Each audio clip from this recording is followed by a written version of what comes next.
How we all doing, everyone? It's yet again another Transformer Slag podcast Saturday night live stream main event. How y'all doing? My name's Proto Man. If you're new to this, we just hang out Saturday night. We cover the news, do some little housekeeping on some of the news as it's been updated throughout the week as we reported it.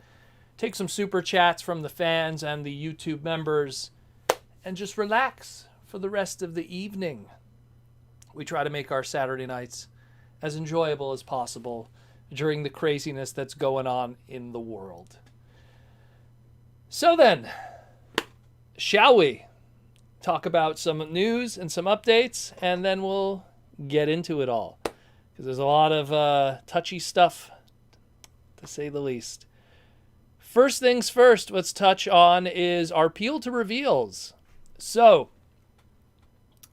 we finally have the last two cards. If you guys were following on my Twitter, I've been keeping track of these peel to reveal cards, all 16 of them by Hasbro.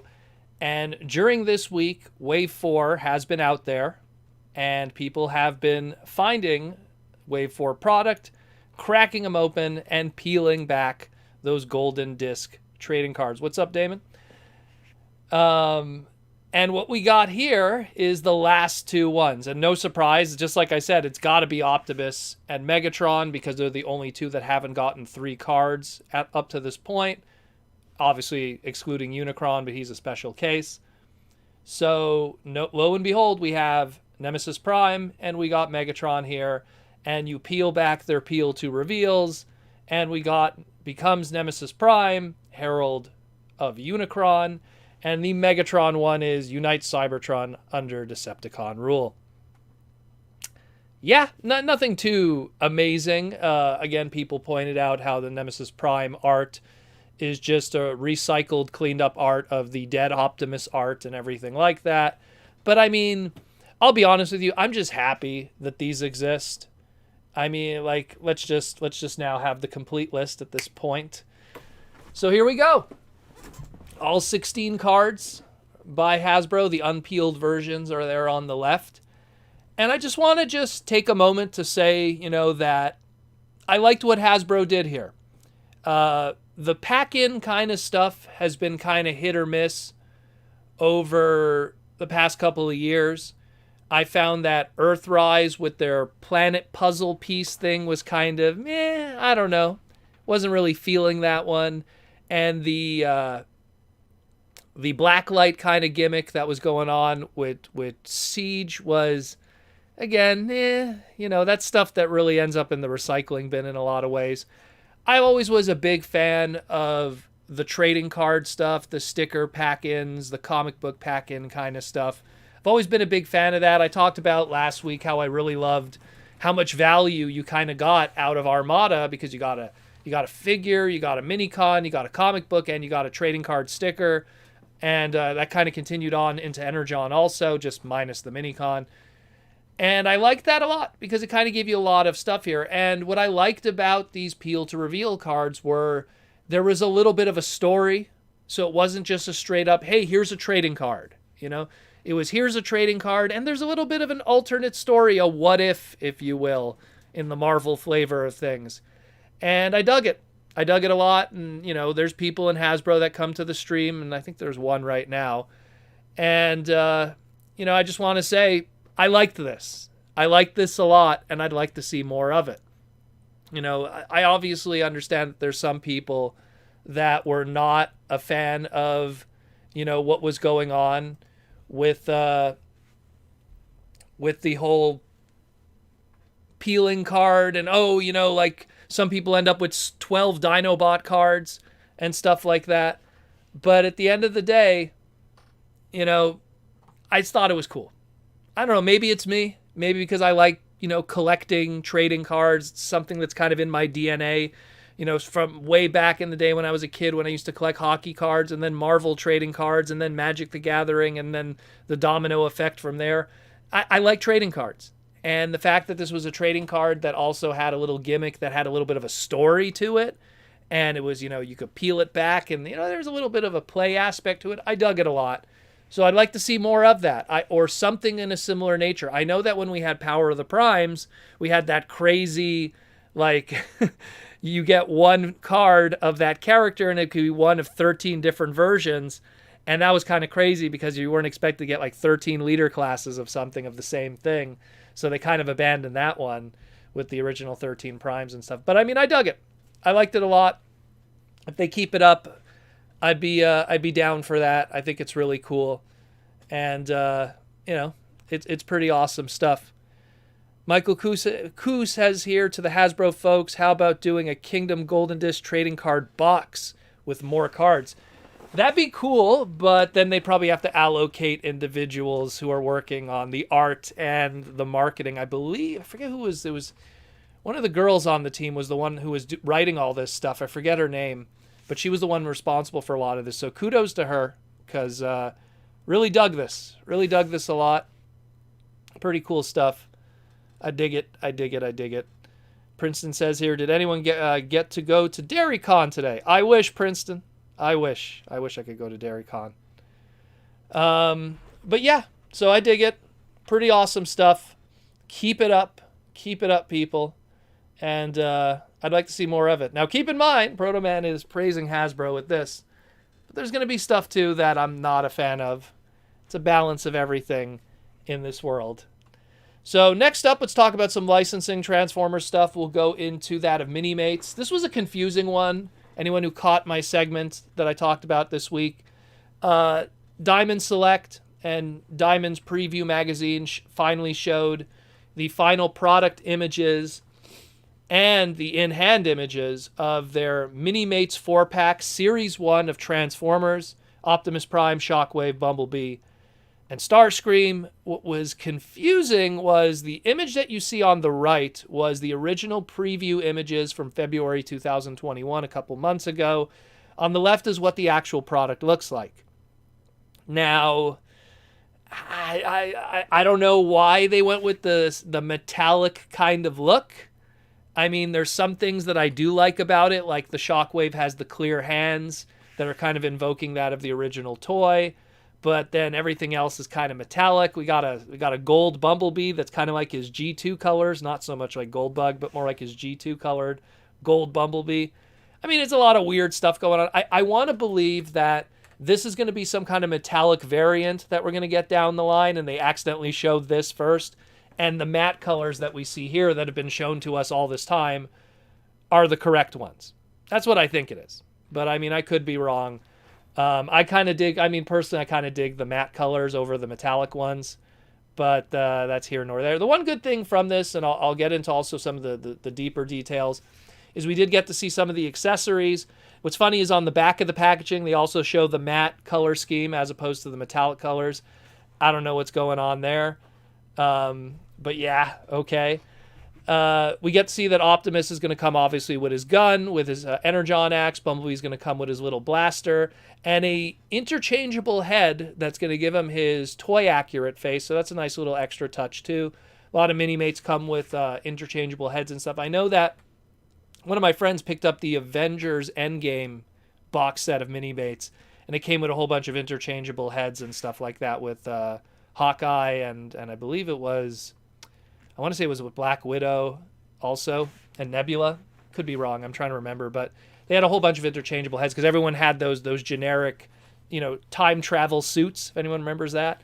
So I really dig it. But here's the thing that another thing I'm confused about. So this set, I'm just going to go back so you guys can be reminded. So this set, this blister pack 4-pack, is going to be $29.99. Now, this on the right there is the G.I. Joe set. That's also $29.99. And it comes in a nice box set. It has a gatefold open with a bio, reminiscent of the old file cards from G.I. Joe. The front of the box is an homage to the first issue of the Marvel G.I. Joe comic books. They got a nice little cool box. Why didn't we get something like that? I mean, I understand Hasbro wants to reduce, plastic costs and stuff, so why are they giving us the blister pack here? Would have been nice. It would have been cool. Would have been cool if we got like a cool, Transformers G1 issue number 1 kind of cover homage. Optimus in the background, oversized, crushing a jet in his hand that could be Starscream, with a Shockwave and a Bumblebee floating by, which they weren't on the original cover, but it's the same thing. You kind of have some fun with it, and then do some tech spec bios on the inside of the flap. That would have been cool, but it is what it is. Can't be helped. Hopefully, we'll get some more information on this, and we'll learn more about this as time progresses. But it's so weird. It's so weird what's going on with the licensing with Transformers. I mean, same thing. I don't want to go too much into it, but like Super 7 is also doing something for $88. And I love what Super 7 does, but their Super Cyborg stuff, I really wonder who that audience is for, their Bumblebee one. But either way, it is what it is. Let's get into The Stand. The Stand. So, The Stand. So, Hasbro and HasLab and Hasbro Pulse have revealed to us The Stand. And this is supposed to be our 17,000 backer item. Now, it's a clear stand. There were some images of it that were seen online afterwards of how it's going to actually look. And I dig, look, to play devil's advocate, I dig the V that's on the stand, the nice like Transformers Victory V that's on the stand. That's pretty cool. But otherwise, I mean, really, like a stand. And I just kind of want to like get into for a moment, like, and I understand people don't like it when I bring up the Masterpiece one and stuff, but like this was the Masterpiece stand that came with it. It had a part where you could put the V-Star and Star Saber on there, and then as an extra gimmick, you could take this piece off and then plug in another piece, and essentially it would be a shield for Star Saber also, But I mean, look, I'm not going to complain too much about a stand, but when you kind of do the financials and stuff, like let's just pull that up for a second. I mean, at 11,000 backers, it's almost $2 million when this is all said and done for Hasbro on those margins. You unlock the first tier, assuming that'll happen. That's an additional $540,000, more than $500,000, to get 2 energy accessories and the V-Lock cannon. For tier 2 that we were just revealed right now, yet again, another 3,000 backers and another $540,000, aka another more than $500,000 to get the stand. So it really adds up, and it's like, this is all stuff that in all honesty should have been included from day one. Now, and then of course, whatever tier 3 is, tier 3 better be something that blows us out of the park and then makes me go, like, okay, you're right, I was wrong. Like if you give me a Deathsaurus, I will shut up. And then it's like, hey, that's awesome. Assuming we could even get to that point. But, I mean, here's the way I look at it. Right now, it's past 8,000 backers. There's still 22 days left. There seems to be these weird surges of backers every single day now for some weird reason. I don't know. It's a lot of weird things that have been going on from the back end. We'll see what happens with that. But I just hope that, like, me personally, this will be worth it, maybe, if we see all the backing stuff and we get all those tiers. If we get all those tiers, then maybe it's worth it. But still, I still stand pretty firm that this is a leader class and a Voyager that could have been retail, and in another world would have easily been retail at the Takara Mall website or something. But, I mean, that's just my stance. But again, a stand, okay, sure, whatever. It is what it is. I don't want to spend too much time on it, but we'll see what happens. We will see what happens. Let's get into some more upbeat news, I guess. Let's talk about Cyberverse. We finally got to see our Ultra Class Energon Armor Ramjet in alt mode and some better images of him. Before, we only had just the one image of him on the shelf. And, I mean, I like what I see. I love Cyberverse. Some of the simplicity of some of the toys are, to be desired. But at the same time, you know what? I like them. They have their charm. What's cool is we get to see how the transformation works also with the Cyberverse Energon armor Ramjet, and how his weird American gladiators, weapon that he's got going on there kind of makes his thrusters on the back, and how he actually has a faux cone head, because his robot mode head doesn't actually make the head of the jet, which is interesting. But I mean, hey, it's pretty cool. I doubt we'll probably get the other two members, get a thrust and a dirge. I mean, it'd be really cool if they did it, thrust with maybe some clear orange plastic for the Energon armor, and I guess for I don't know, dirge, maybe brown, maybe like, I don't know. That'd be a good color for dirge in the clear. Green? Make something unique for dirge. Always gets the short end of the stick. But either way, it'd be pretty cool. Yeah, someone said, Michael Kuza is good for canoeing. Yeah, it's true now that you think about it. It does look like it's good for canoeing. But I dig it. I'm probably going to pick this up. Looks pretty cool. I dig Cyberverse stuff. It's actually one of the things I picked up today that I'll show you at the end. It was a really cool find, which I heavily suggest for people who have access to Winners, which I believe is called Marshalls in the States, to go check it out. I'll show you at the end of everything. Just take a sip of water there. So it's pretty awesome. I like it. Has that cool little eagle Energon armor thing. Yet another Cyberverse, Dinobots unite kind of thing that to keep an eye out for. I dig it. It looks cool. Check it out. Let's talk about stolen Vietnamese stuff. So let's talk about Slammer Wave 4. I don't want to really talk too much about it because we've already kind of played it to death in my segment that people were just falling over themselves over in a lot of ways. But the only thing I really do want to talk about is more the remolding and molding that's going on with this character, because he is a modulator and because he will have a tower mode, and because the individual who bought this stolen product didn't have the instructions and or the box. So kind of a shame on that one. But let's just take a look at it. So I put some arrows. You could already see the similar molding to that of Ironworks, whether it be the peg for the fist or the fact that you could plug in, again, the weapon on top of the fist.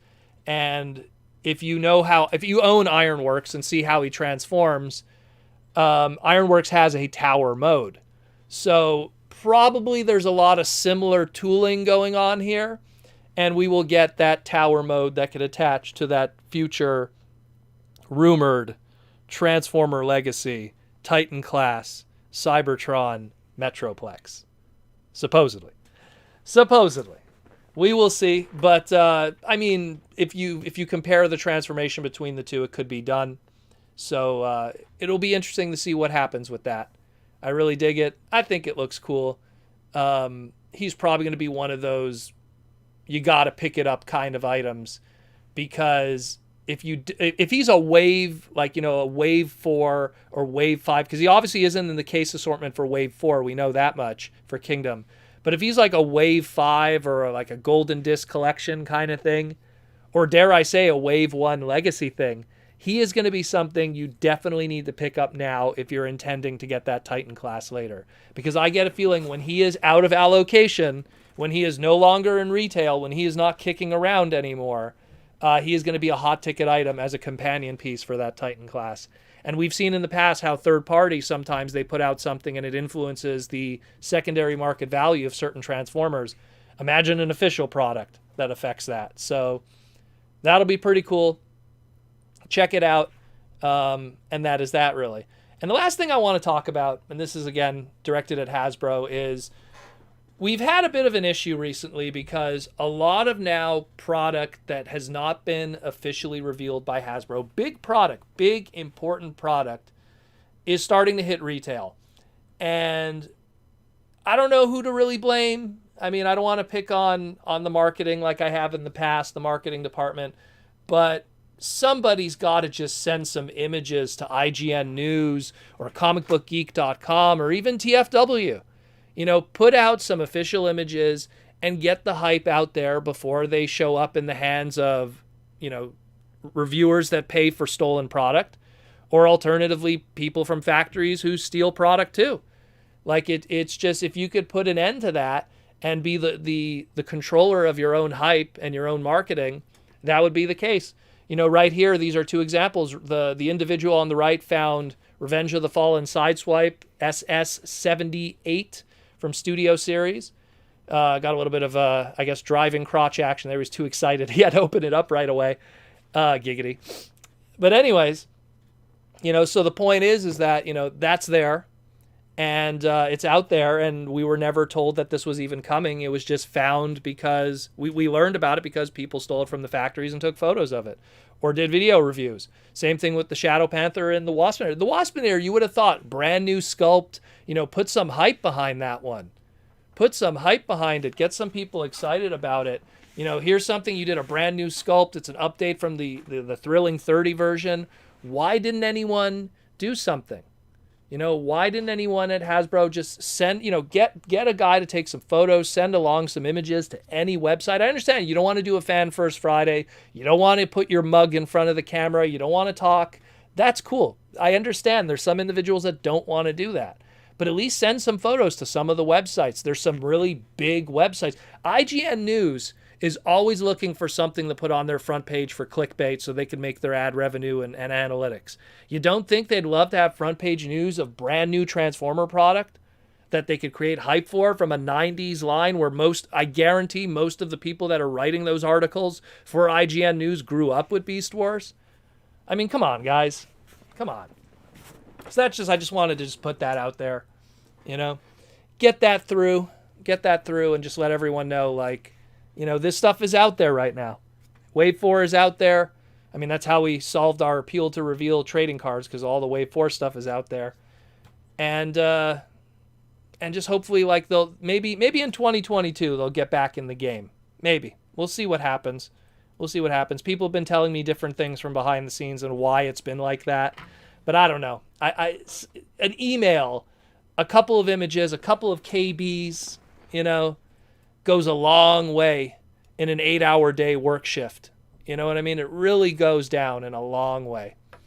So we'll see what happens with that. And that's it, more or less. That's just all I really wanted to cover when it comes to that, in terms of the news and stuff. We got a super chat here from Trevor Stasic. How you doing, Trevor? Nice to see your face, as always. Could there be any strategic advantage to holding back information and unintentionally not releasing it officially?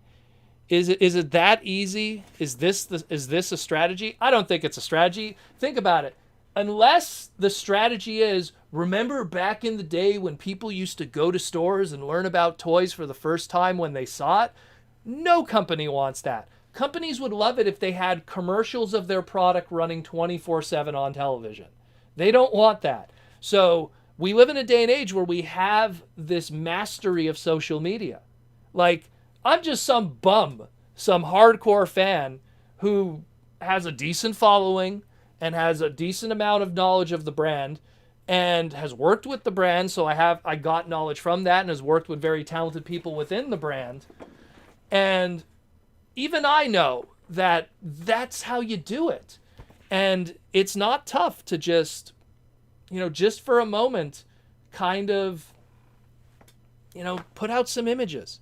I'm pretty sure the control art images or the stock images that they send to Amazon and everything, I'm sure they're sitting in a folder right now somewhere at Hasbro. And all it takes is to send an email. Hey, IGN, literally IGN, admin@ign.com. Boom, send it to them. And just go, hey, check this out. Put it on your front page, and they'd love it because they make money from it.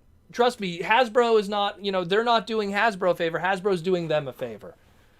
And now they're doing nobody a favor, And what happens is you put the first reveals in the hands of individuals that don't know what they're talking about, that can't represent your product properly. And you don't want that. You do not want that. You really don't want that. That the first time someone's going to talk about your product is someone that doesn't even know what they're talking about. And in a day and age where everyone is connected on the internet, where everyone is, paying attention to social media and YouTube and Instagram and everything, and Twitter. So you got to be on top of that. You really, really do. You really, really do. Let's hit some of the questions here. To Hasbro folks, this is Michael Coote. To Hasbro folks, you don't need to show the actual image, just show a shadow image. No, but you know what? You want to create hype. You want to create excitement. Like Takara, think about Takara had that entire line of premium finish stuff, and they have it's 10 figures, and they created hype for it, get people guessing, looking at the silhouettes, trying to figure out who it is. It creates open discussion. It creates conversation on Twitter. If enough people talk about it, that thing then trends. I remember when the Netflix series hit, the trailer hit, Beast Wars was trending on Twitter. And it was like, oh my God, don't you want that? Don't you want to be that trending topic? And then people talk about you, and then all of a sudden, you're making money. Because that's what we're all talking about at the end of the day. Hasbro wants to make money so they could do their quarterly reports, so their stock investors and everything and their earnings owners could all be like, oh, wow, I'm glad I'm going to buy more stocks with this company. And everyone is happy. Everyone is happy. And I shouldn't have to tell them this. I really shouldn't. What do I know? What do I know? I'm just some bum in a basement, right? Surrounded by a bunch of plushies. And that'll be the segue, because we're brought to you by Symbiote Studios, which is Hasbro and Symbiote Studios plushies. They provide us our pins, our plush, and our t-shirts for Transformer Slag podcast. Check out Wave 1, 2, and 3 that are out right now, as well as the G.I. Joe stuff, the t-shirts we're wearing. I'm in the Soundwave mood today. I'm wearing the Soundwave shirt, the Soundwave pin, and Soundwave's chilling in the back there, judging me in my receding hairline. Oh, well, wig. I guess wig is superior. Proto Man's hairline inferior. I guess so. But it is what it is. You know what I mean? We'll see what happens. Downright Superb wants to know, what are your opinions on the Beast Wars 2 and Beast Wars Neo? Are you talking the toy line or the TV series? I love it all. I think that the TV series was really fun, especially Beast Wars 2nd. I love the cast of Tasmanian Kid, Apache, and all of them. Some really good original toys came out of that. Be careful with Galvatron, though, because he suffers from GPS in the modern era. Beast Wars Neo has easily one of the best Beast Wars toys ever made in Big Convoy. Love it. I don't want to spoil too much because a lot of people haven't watched it. Very Unicron-centric in Beast Wars Neo. A lot of Vector Sigma and the heart of Cybertron and all kinds of stuff. Check it out. I know it's an old series, but it's an old series that I don't want to spoil because so many people haven't watched it. Much like how I don't like talking about the More Meets the Eye comic books and stuff because there's still so many people that haven't read it. Kind of the same thing there. Kind of the same thing. But yeah. And speaking of Unicron, also Symbiote Studios is working on a Unicron plushie. How am I doing this? It's almost like you guys are planning this in advance with me. So Symbiote Studios is going to be doing a Unicron plushie. It's going to be a convention exclusive for November. And we'll see how that does. And, maybe it might be on their website afterwards. Maybe not. Depends if it sells out or not. So keep an eye out for that because it's a big mamma jamma. Giant pillow-sized Unicron head, part of Symbiote Studios. And Wave 4 of their stuff, because right now we have Wave 1, 2, and 3, but Wave 4 of their Transformer stuff is under production. And we will talk about it in the next couple of months. So stay tuned for that, for all you crazy plushie people. For all of them. But yeah, that's it more or less for the news. We did our sponsorship. I want to talk about what I got this week because it's something that I want other people to take advantage of. So I didn't get much this week. I just got the one item, Transformer related. And I have some video game stuff, but you guys don't care about that. And so I went to Winners this week. A friend of mine said that he saw this really cool Pac-Man sweater, and I was like, oh my God, I want to get it. I love Pac-Man, my video game stuff. So, and when I went to go get it, I was just going to get this Pac-Man sweater that looked really cool. And I went, going to check out the toy section. And Winners is Marshall's in the States, and I believe they have another title too. They have multiple different, I think HomeSense is the other one. Correct me if I'm wrong, guys, from the States. And I went to check out the toy section just for the hell of it. And I picked it up because I was like, man, how could I say no? So this is the This is the Big Mamma Jamma Decepticon Villains Seeker set. The Sinister, what is it called here? Sinister Strike Force Seeker set. That has all the Seekers that look like Vic Viper from Life Force and Gradius and everything like that. So you got Starscream, Thundercracker, Skywarp, all in the delicious clear color scheme. But here's the thing. Why did I buy this? Why did I buy this? $10 Canadian. $10 Canadians for the equivalent of about 4 deluxes. For American, that's about $7.50 American. So if you are a Canadian and you want to go to Winners, or if you're an American and probably Marshalls, these are probably kicking around. I hope they don't get scalped now that I pointed this out. But for $7.50 American or $10 Canadian, that's pretty darn good, if you ask me. I mean, I think, what was the original MSRP on this? Like $50? Like $50 for this? But I mean, this is pretty cool. This is pretty cool. This is pretty awesome. I mean, I just like all the clear plastic. You know, look at Skywarp, man. All that purple and pink and everything. And Starscream, almost like Ghost of Starscream there with the clear on him. And again, they all look like the Vic Viper from Gradius. Do I have the cards here? Hold on a second. One moment. I might actually have. Oh, you might actually be in luck. Do I have it on me here? Yes, I do. Ah, there we go. There's the Vic Viper from Yu-Gi-Oh, but it's because it's Konami. There you go. Look at that. I had these close by. Totally forgot. Because I was sorting some of my cards. I'm not a Yu-Gi-Oh player. I just like the Yu-Gi-Oh cards that are related to video game stuff, because Yu-Gi-Oh is owned by Konami, and Konami is a video game company. Pure coincidence. They're at Ollie's for $19.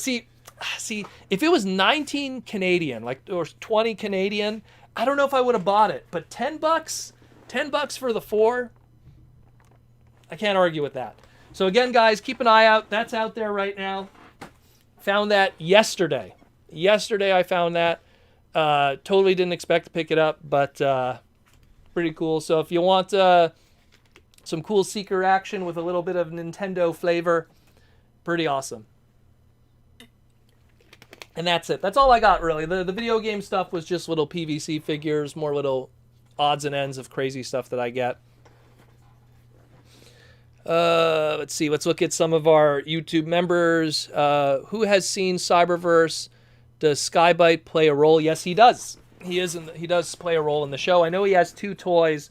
Don't let the amount of toys indicate how busy they are in the show, though. I mean, Prowl has, I think, like 9 toys. No, he has 7 toys. Excuse me, 8 if you count the deluxe, I guess. And then they did a repaint, and he has like a very small role in the show. It's really just where they wanted to throw trademarks and do toys and stuff like that. I mean, Windblade is a key part of the show, and I think she has 2 toys, maybe 3. No, 2. I think she has 2. She has the Legend. She has the Warrior class. I think that's it. Man, and she's like one of the main characters.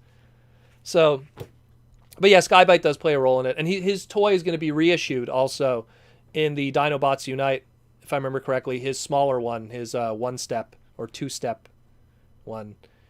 Let's see what we got here. Media Max, Hasbro makes over $1 billion in revenue each month. Oh, more than that, my friend, especially from the Magic the Gathering and Wizard of the Coast side. Are they really just going to try and fleece the fans for a couple million in revenue on a limited HasLab product? Well, it's business, unfortunately. I think it's just, look, it's the way I see it is companies, they try to see how far they can make the fans jump. And I see that with Magic the Gathering. And a big problem that, and I was going to probably bring this up in a Transformer Finance video in the future, but a big problem that I can't stress to people is we have a big inflation that's going to be coming. The rumors are between 1% and 4% inflation. So we haven't even seen the end of it yet. Prices are going to be going up and up and up. And the sad thing is that us as consumers, prices go up, gas goes up, food goes up, all these different things. Our Transformers go up. But go talk to your boss, and you're probably not going to get a 4% increase on your pay. So everything's going to go down for you in terms of buying power of your paycheck. So get ready for that. Let me tell you guys, get ready for that. That's not going to be fun. And it's Hasbro just trying to, see if they could slowly creep that up and see if the fans will jump for that. Because I see that with the Magic at the Gathering world. Like Magic's a big part of my life. I have a lot of it, nearby me here. And I see with Magic how it's just every set, it's just a little more, get a little more. And it's just cardboard.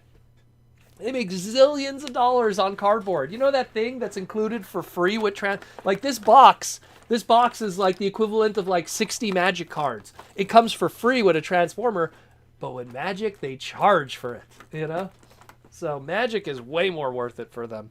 And they make tons of money with that, but they look at Wizards of the Coast and Magic and they see how could we, make that kind of money. They tried. Look, they tried with the card game. I firmly believe that the Transformers TCG would still exist today if we didn't have 2020 and the Big V. I firmly believe that. Alice Trapped says, I'd love a deluxe Windblade. I'd love a deluxe Windblade too. I don't know why they did not make a figure of her. Maybe because they felt the demographic that is Cyberverse is aimed at is young boys of a younger demographic, and they felt they didn't want to make a female character. I think it's silly. I think that it would have been great for a Windblade figure. If anything, make her the Build-A-Figure, aka spoiler for Season 3. How she was in Season 3. Make her the build figure for like a future thing or something. Such a shame. Such a shame. Michael Koo says also the recent closing price is just under 72 US per barrel. Oh, we're talking gasoline. Yeah, well that's a whole other story. I'm in the mechanic industry, and that's a whole other rant that I don't want to have to drop in your lap for that. But it's it is what it is. Media Max says, you constantly compare this Victory Saber to the BotCon releases when BotCon never engineered or produced completely new figures from the ground up. Well, that's actually not true. They did the boss fight stuff, which was the Pretender shells, and Boss Fight also did all the brand new tooling for all the head sculpts. They would do brand new stuff and sculpting for all the custom class stuff, whether it be new accessories or anything like that. BotCon did a whole bunch of stuff like that. And then if you want to be even technical, BotCon 2004 was the Action Master G2 Breakdown, which was a brand new sculpt, completely made from the ground up of 200 units. So, trust me. And also BotCon, BotCon, you can't compare it too much, though, because then it's a licensor. And even then, they license it, and then they pay Hasbro to manufacture the product, put it in a big fancy box. So, it's apples and oranges, I do agree. But at the same time, and I don't think I constantly bring it. I think I brought it up once, maybe. But it is kind of different, I do agree. But, I think I get way more bang for your buck for a BotCon Primus package, in my opinion anyhow, as someone who's been to multiple BotCons. A lot so. If you get the loose package, what is it, like $179? And you get like a Voyager and four deluxes, a pin, cards, instructions, the whole 9 yards. Oh, and the comic book. How could I forget about the comic book too? The whole comic book, which also doubles as a program. Michael Koo said, oh no, I missed that one. One sec. Michael Koo says here, he's responding, you could pre-order Cyberverse Power Slash Dinobot Snarl from Big Bad Toy Store.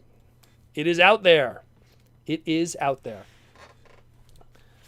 I'm looking forward to the Cyberverse stuff. I'm really looking forward to it a lot. Because it's going to be the next piece of media that we're going to be able to consume related to the brand. And that's going to be coming November 21st.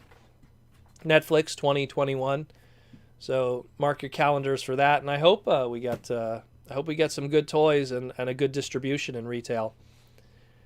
Downright Superb wants to know if you had the power to go back in time and change Transformers the movie to prevent Optimus Prime from being killed off from the movie or killing off the brand. I don't think I'd change it, primarily because the movie, being what it was, as bad as it could be, it was a double-edged sword, because I really firmly believe it only hurt the brand so much. Yeah, kids were bothered by Optimus dying and everything, and he was brought back, literally, that same year practically.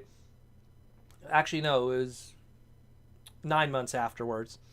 But the point is that it worked. Number one, it worked in a lot of ways for the better, because the long-term effects of it, that VHS of the 86 movie was the most distributed form of Transformers media up until like the DVDs and stuff like that really became a thing.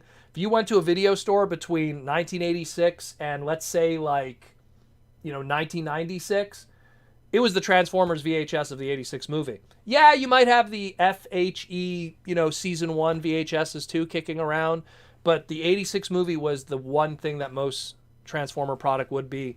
So back in the day, if a kid wanted to revisit Transformers because it wasn't on TV anymore, it was the 86 movie. And it was amazing, and it was badass, and it took risks, and it was dark, and it killed Optimus Prime, so it had guts to do that. So I think it worked out in the long run. Not to mention the 86 movie ended up becoming this beloved thing, and despite the fact that it didn't make a lot of money in theaters, I think it more than made the money back in VHS, DVD sales, and everything afterwards. So I wouldn't go back and change anything.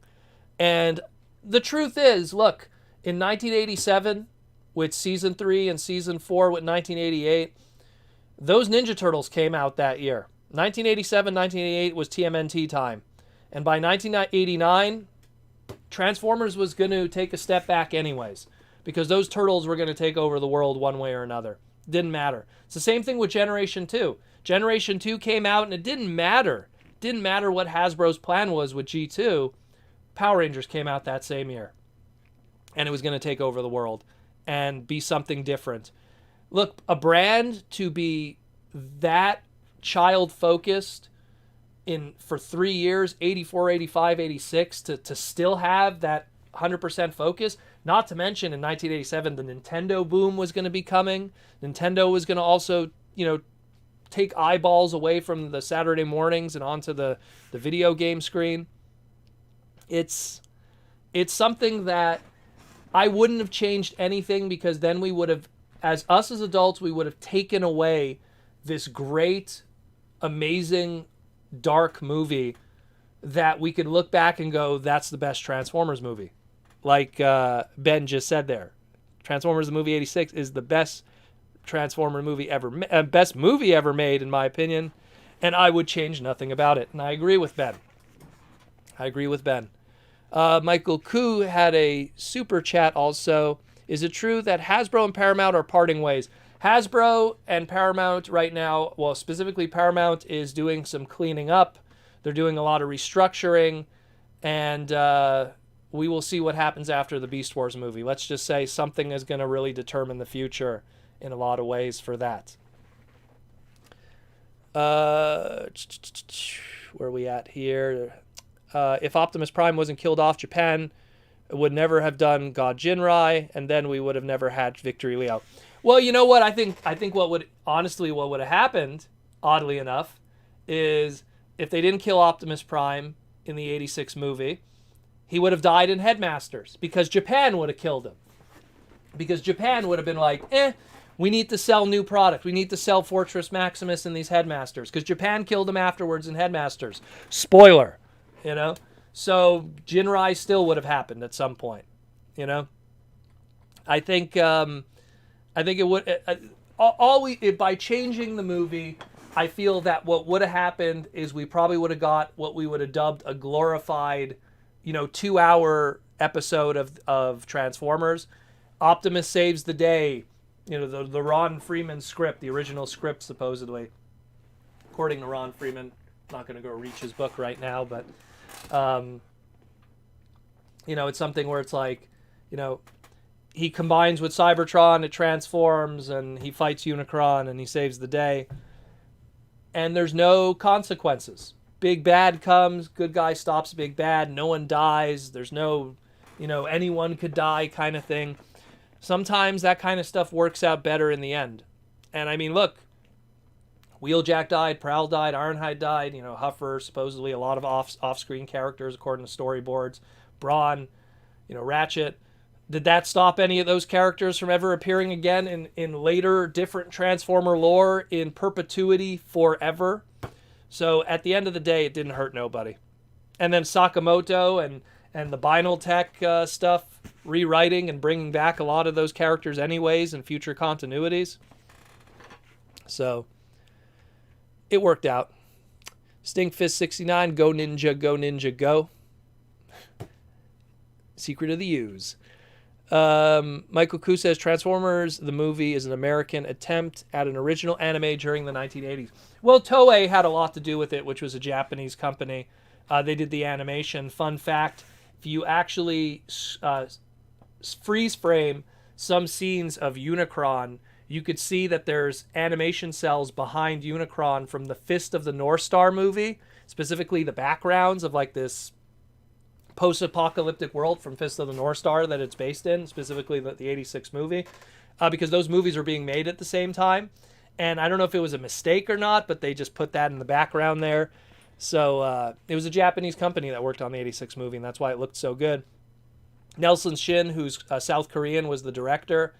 And because of the 86 movie and, them wanting to kind of do things lightly, Hasbro, Season 3 decided to go with most of Nelson Shin's animation studio, ACOM Productions, which is best known for The Simpsons. Simpsons is probably the best known thing that he's done. But picture Simpsons animation, specifically Season 1 and 3, the early days, to Transformers, and you kind of see like, ooh, it's good for The Simpsons. But I don't know if it's good for an action cartoon on a Saturday morning. But anyways. Michael Koo says Transformers, due to the trademarks like the comic books, characters always get resurrected. Yep. Well, now especially. Back then, they weren't really thinking about that. That was a different story. Back then, protecting trademarks only went so far with very key characters. A lot of times when a trademark was protected, it was almost accidental. It's like they weren't trying to protect Inferno. It's just they were like, hey, here's Inferno. And then, we're doing this Cops line. Hasbro's doing this Cops line. It's called Fighting Crime in a Future Time. What trademarks do we have? We have Inferno's rolling over. Let's use Inferno, for one of the Cops characters. Or Barricade. There's a character named Barricade in Cops. And you could see the germination of where Barricade came from in the early days of Transformers. And a Micromaster. So, the trademark thing in the early days is a whole other different story. Today, now they're much better with it. They're way better with that now. They're on top of their game. They started paying attention, I'd have to say, around Beast Wars. Around Beast Wars, they started going like, like after Beast Wars' success, they went, oh, okay. And that's like, I firmly believe, Machine Wars has a lot of different rumors of why it happened. Some people say something was accidentally said at BotCon, and that's what made Beast Wars, Machine Wars happen. I think Machine Wars happened just because they needed to get that Soundwave, Optimus Prime, and Starscream trademark all nice and cleanly secured, if anything, because those weren't being used. We were gonna go a whole 3 to 4 years of Beast Wars and Beast Machines, afterwards another 2 years, without using an Optimus Prime, a Soundwave, or a Starscream. Very dangerous. Very dangerous. Downright Superb, is Hasbro selling out their stock really worth having fans have to waste money on scalpers? Well, scalpers, and then they could just spend more on Hasbro product and creating a barrier for new fans. Well, that's where, if we could sit down and quantify those numbers, we don't know. The scalpers are going in and buying the entire pegs of stock at Walmart, and then Walmart goes, wow, Transformers are selling well, and then buys more stock, and then the scalper comes in and buys all that too. From the monetary side of it, it looks like Transformers are selling very well, and the scalpers are profiting from it. See the Amiibo effect with Nintendo, and it's kind of the same thing. So I don't think Hasbro cares as long as the product is being sold. It's more that would have to be the responsibility of the stores themselves. Target tried to have an anti-scalper policy where you weren't allowed to, I think, buy more than 2 of the same product. And then I remember seeing Toys R Us in Canada. The only time they ever did that was with the G.I. Joe line with Classified, where it was 1 per customer. So, I mean, that falls more on the stores than Hasbro. Hasbro can't control that. A store's going to want to make their money. If someone wants to come in and buy everything, Walmart's not going to stop them. You know, they're going to be like, sure, okay, works for me. And I mean, the only way, look, and them making their stockholders happy. That's the sad truth of capitalism and the way the world is. That's the most important people. Like, they'll listen when they start losing money, but the sad truth is they're not losing money.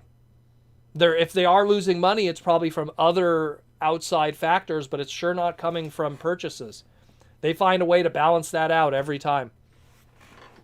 And 2020 and 2021 was a good year for Transformer product sales because nothing was on those shelves for very long. A lot of it, there was, the odd thing here and there, I guess, pallets of big product maybe that didn't find a market, but in general, a lot of it did very well.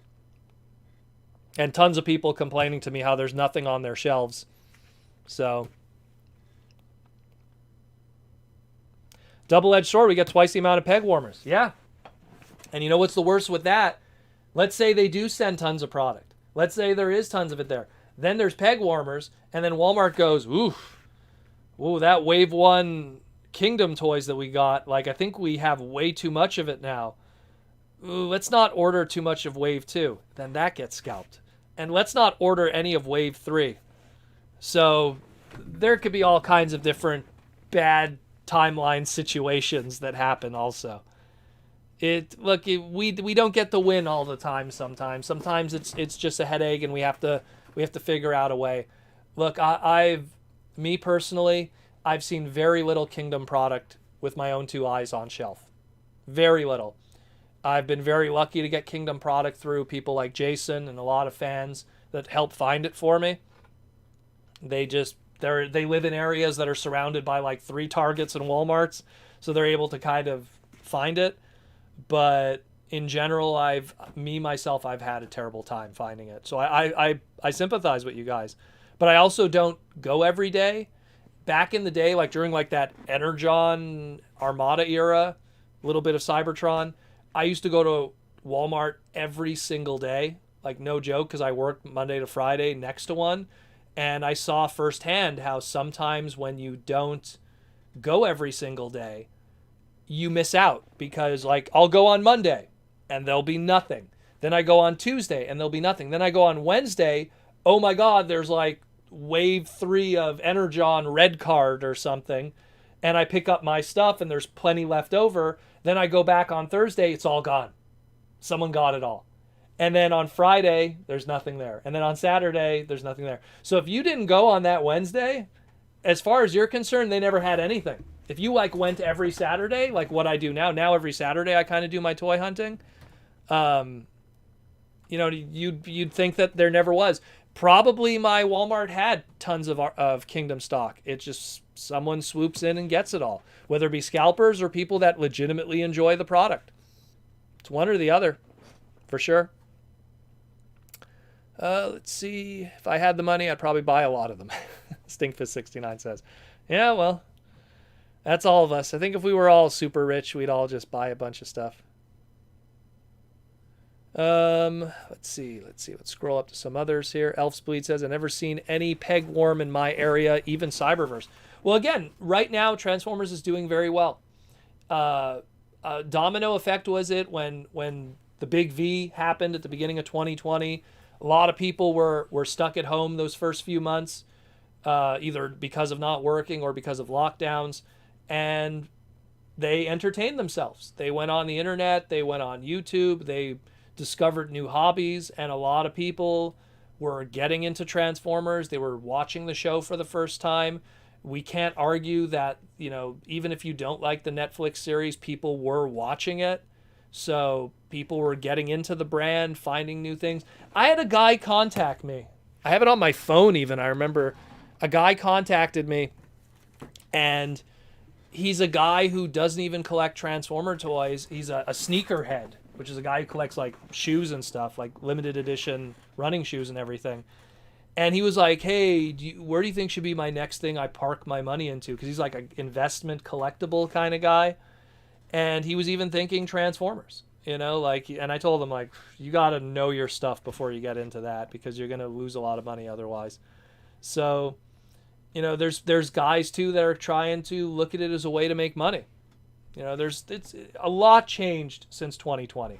We have to recognize that, and we have to understand that, because it's a different world that we live in, and we have to get used to that craziness that's going on.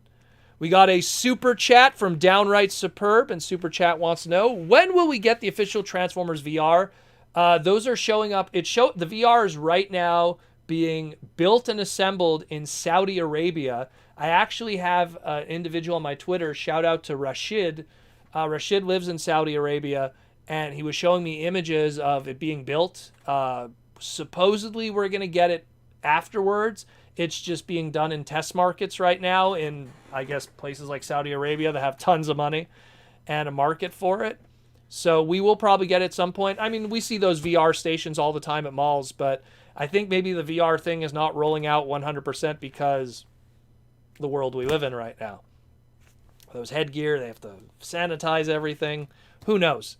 But I'm sure we'll get it at some point. I mean, it's right. I mean, probably China is going to get it for sure, but we'll get it at some point. I hope. I really hope. Because it'd be really cool to play. It really would. I never got to do the Universal Studios Transformers The Ride thing. We had a chance to do it at BotCon, but I didn't take that trip. Wanted to hang out with people. Like they did, like you could separate from the con and go do it. I wanted to kind of just chill with my friends and everything. That was, I think, 2000, which year was that? I think it was 2011 was when I hung out with my buddy Ego Raptor that year. Yeah, it was 2011. So, too much fun. Too much fun to be had. Didn't want to have to do that. So, but I'd like to, I'd like to see the VR one day. Michael Koo with the super chat, Proto Man. How does Hasbro decide which Transformers to reissue for the next wave? Trademarks, brother. It's a combination of the storytelling narrative. Kind of mixed that up there. Storytelling narrative mixed with, hey, what trademarks are going up? That's where they fill in the void sometimes. They go like, hey, we want to put these characters, but oh, hey, Sideways is going to be expiring next year, and we're not going to be doing a studio series Sideways, and we're not going to be doing a classic Sideways, and we're not going to be doing a movie Sideways like all the other sub-brands. We're not going to be doing a Creo Sideways, so we got to stick it there, and we're not going to be using that trademark with My Little Pony or G.I. Joe or Beyblade or whatever, so that's also what kind of influences in a small way too, a lot of times. That's why I always tell people, you want to know when the next Metroplex is coming? Look at the trademarks. Now, it might not mean we're getting a big Metroplex, could be a little figure, but it means we're getting something. But yeah, trademarks usually is the number one way. After that, they just decide, on story narrative. Make some new trademarks, create some new characters. Lizard Sphere X, the Dragon Ball. If I was rich, I'd buy prototype figures like one guy on 4chan's toy keeps showing off. He even has 2 War for Cybertron Siege Unicrons and tons of Beast Wars. Well, they probably wouldn't be prototypes. They probably are test shots if it's Unicron, because the prototype would probably be under lock and key at Hasbro. There's a big difference between prototypes and test shots. I mean, I have a nice little, I don't want to show it on camera really, but I have a nice little DTOF filled with prototypes that I got throughout the years from different Hasbro people and eHobby people. I have the prototype for Masterpiece Rodimus, the MP09. Very happy about that one. But yeah, it's pretty cool. I like to buy prototypes. When animation cells and prototypes are probably the higher upper tier stuff that a Transformer fan could buy outside of more of the expensive old product.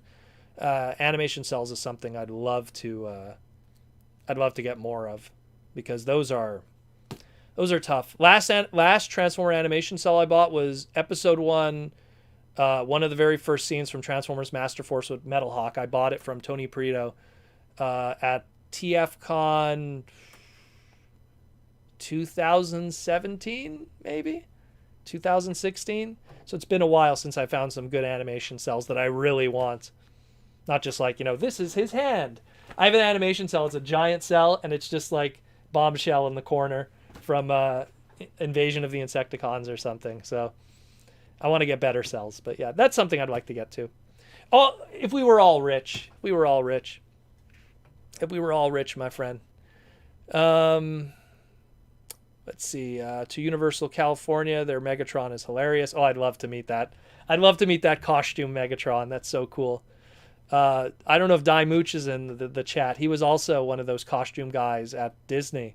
So that would have been really cool for him to do that. Downright Superb says, Proto, what is the possibility of a Commander class Astro Train? That would be cool. But if the trademark's coming up for Astro Train, they're probably... Look, like I said, we have Studio Series 86. We have whatever will be the next main line afterwards of whatever replaces Cyberverse. There is still some kind of a play school division with the rescue bot stuff. Now it's the dinosaur stuff. They could throw that trademark anywhere. So Titan class, probably not. But I'd like to be wrong. But they could throw that anywhere. Look, Astro Train was a small reissue, a deluxe class, a Voyager scale, a leader class. I guess that would be the next step for him, eh? And it would be cool because you could fit everyone in the back, giggity, 86 movie style, and then flip everyone over when you become shuttle mode. I would dig it. Reenact that scene, have Rumble holding Megatron's cannon, Astro Train take off. That'd be cool. I'd like that. I love Astro Train. It's my favorite of the Decepticon triple changers. But would they do it? I don't know. That'd be a huge Astro Train. That'd be a ridiculously huge one. It'd be like, robot mode would just be crazy. It was Astro Train that was crowning Starscream, correct? I think it was Astro Train. So when you think about it, like Astro Train's traveling inside him, and then he's crowning him later in the coronation. Anyways, Michael Koo with the super chat. Why are War for Cybertron RC and War for Cybertron Wheeljack used as filler in the Kingdom line? Probably because those guys were late wave stuff. I know that RC in Earthrise was mid-wave, and so was Wheeljack. Maybe distribution wasn't good. It's the same thing. Like when they did Rung and what was the other one that they reissued in Earthrise? It was Rung and was it Ultra Magnus? Who is also reissued in Earthrise? I know that's because they were late wave stuff, and they wanted to if you didn't get it in this wave here, we'll put it here. They put all the time and engineering and tooling, and then it ends up in a wave 4 that doesn't get much distribution. That's kind of silly. So, and also I think, and this is, not confirmed, but also because RC was a bit of a major player in the War for Cybertron trilogy episodes, more specifically when you get to Earthrise and Kingdom. So putting her in the Kingdom toy line, considering she's in the Kingdom show. And I wouldn't say that's 100% the reason, but it makes sense, I would think. Makes sense. They really didn't, when you look at, the Netflix Walmart exclusive line, Wave 1 and 2 as opposed to 3. Wave 1 and 2 were lot larger compared to Wave 3. Wave 3 had those weird 2-packs and stuff and 3-packs. So I guess RC would have just fit in with that if they would have done it. But I don't know. Let's see. I don't understand. You think Victory Saber is the same value as Rodimus with the trailer? Well, I think Victory Saber is the same value as a leader class with a Voyager class. I think that Star Saber, here's how I see it. Star Saber, vanilla Star Saber, leader class, and then Victory Leo, no V-Lock cannon, is a Voyager class. Now, I could also see, I think I talked about this before in the past, I could also see you could have 2 leader classes, case of 4, 2 leader classes of each design, leader class Star Saber with all his bells and whistles and stuff, and then a leader class Victory Leo that's a Voyager scale, but comes with the V-Lock to then balance out the price pointing and have him as 2 leader classes. But the point is, I could see it as retail. I could totally see it as retail, and it could have happened. And anyone that says, oh, those 2 characters are too obscure, man, we got like a leader class Sky Shadow. You know, we got a leader class. Who else was a leader class? Leader class Overlord. I mean, really? I mean, I love Overlord, but leader class Overlord. We had a lot of leader classes of weird stuff, too. Star Saber is a leader character, and we live in a day and age that it's very easy to Google a character or Google an episode of something. People who know. You know, and considering who most of the market of Transformer fans is, everyone knows who Star Saber is, more or less. If they don't know the character, they at least know the name. That's for sure. Let's see.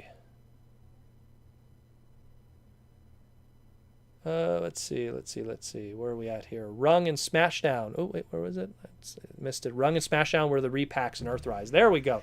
Yeah, Smashdown was another one. Smashdown was another one, too, that was like, you know, they took the time to engineer that. And Smashdown was also one of the TCG exclusive cards, too. So when the TCG still was a thing, you know. This boyo with the super chat. You know, it's funny, Hasbro is so obsessed with G1, but they haven't bothered to actually finish the original cartoon. I guess you're referring to the YouTube episodes that are being put up. I don't know which episodes they put up. I know that season 1, 2, and 3 are up right now. I don't know. I own all of that, and I've seen it 100 times over. So, I mean, I'm happy for people to have easy access to it now. I wonder if they did that because of Shout Factory and how they're ending their relationship. I wonder why they did that. I mean, it's great for people, but I also wonder what was the mentality for doing that? Why put it all up? I wonder. I'd love to talk to someone that knows that.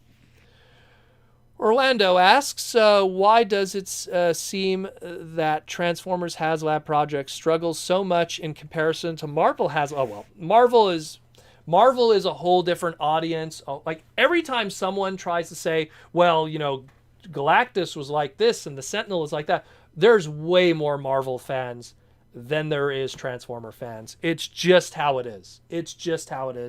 Like, you have to understand, it's a whole other... Same thing with Star Wars. Star Wars toy collectors, Marvel toy collectors, there's just way more of them. Now, and the thing is, too, there's way more Marvel and Star Wars collectors that are adults than there are Transformer collectors that are adults. That's another thing, too. And then you add in the whole thing where Hasbro is relying a lot on other international markets for their money, where... You know, Marvel Legends and Star Wars Black Series, they don't go, well, we got to look at our Japan numbers. I mean, we got to look at our Takara sales of which there is no Takara version, but, you know, our Takara sales of Black Series and Marvel Legends. Marvel, they're a whole other entity. They do just fine on their own, and that's why they kill it every single time.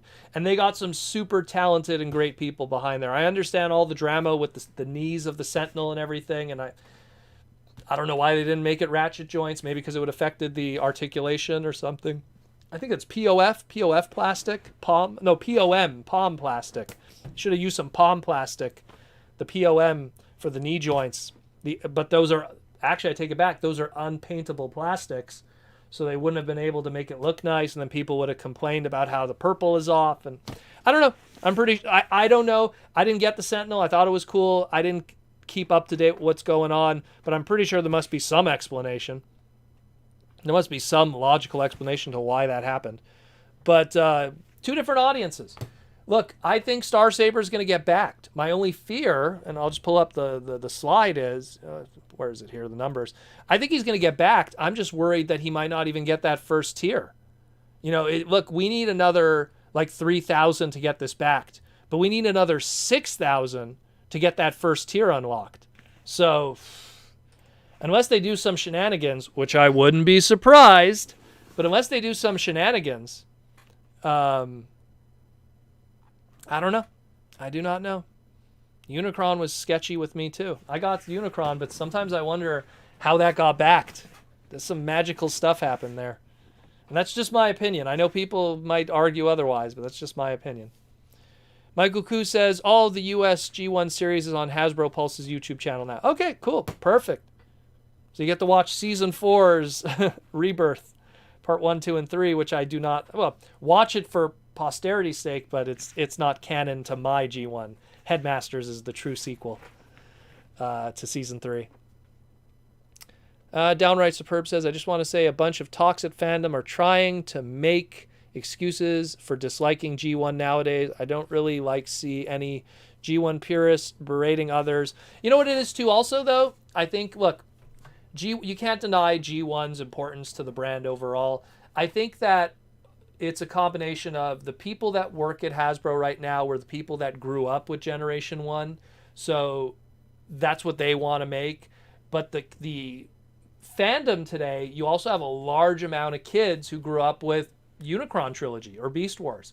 Think about it. If you were a kid who was like 5 years old when Robots in Disguise or Armada came out, like you're 25 closing in on 30 when you think about it. I know that's crazy when you think about it, but it's true.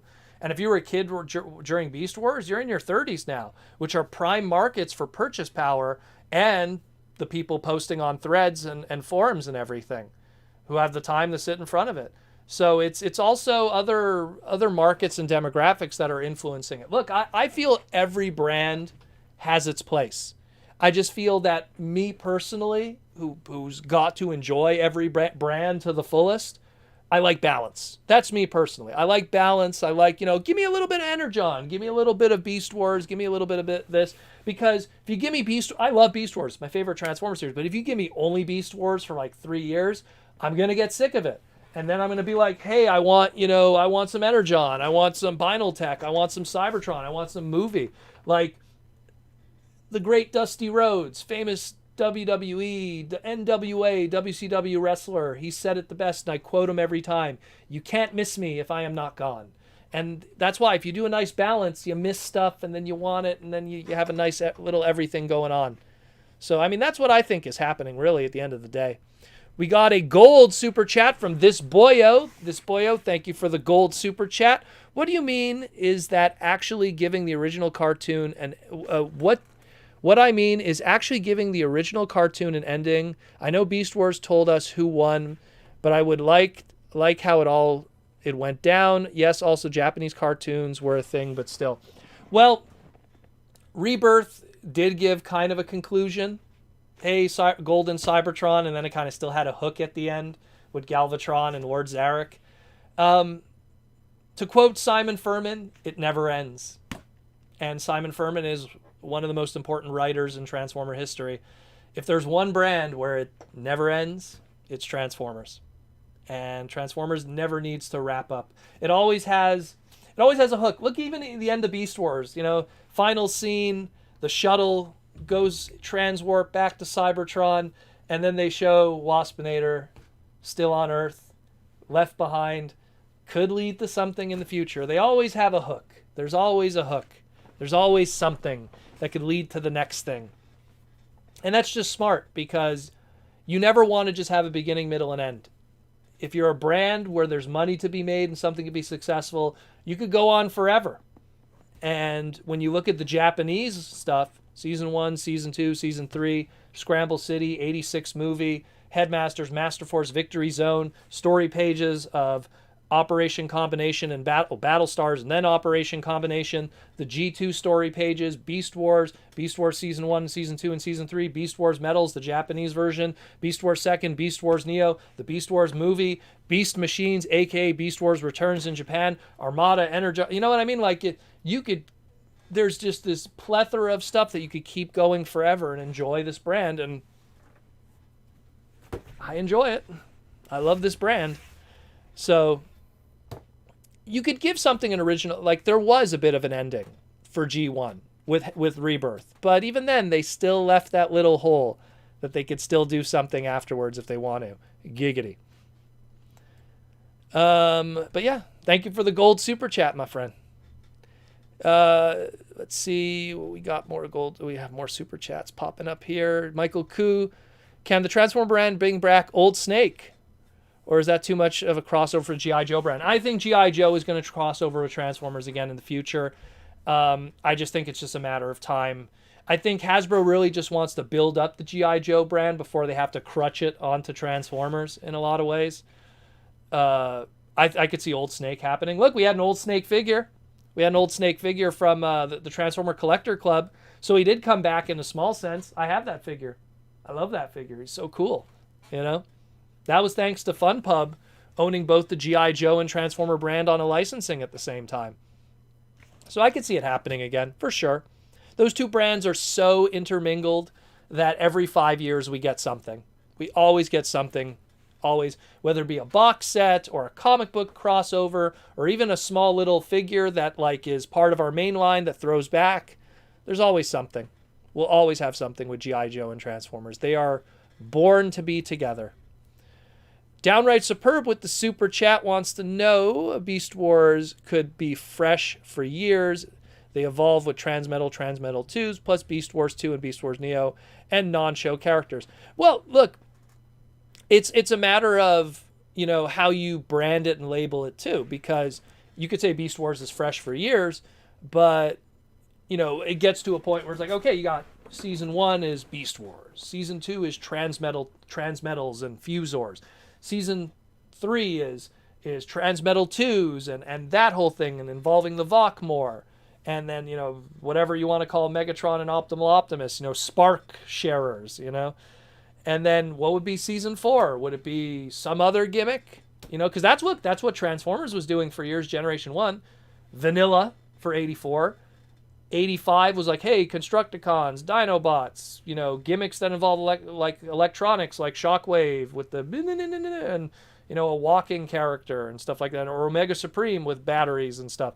And then Season 3 was, hey, we're going to introduce the rest of the combiners and more mini-bots and more, you know, walking characters and stuff by Toy Box, like, you know, a walking Skylynx. And we're going to have city play sets. And we're going to have the Scramble thing. So we have all that stuff. And then afterwards with 85, it's like, hey, Headmasters, Target Masters. And then we have Pretender Shells. And then we got Dual Cons. And then we got, you know, Action Masters and Micro Masters. And so there's always a gimmick. There's always some kind of play pattern that things could be wrapped around, because at the end of the day, it is a toy line before it is a show.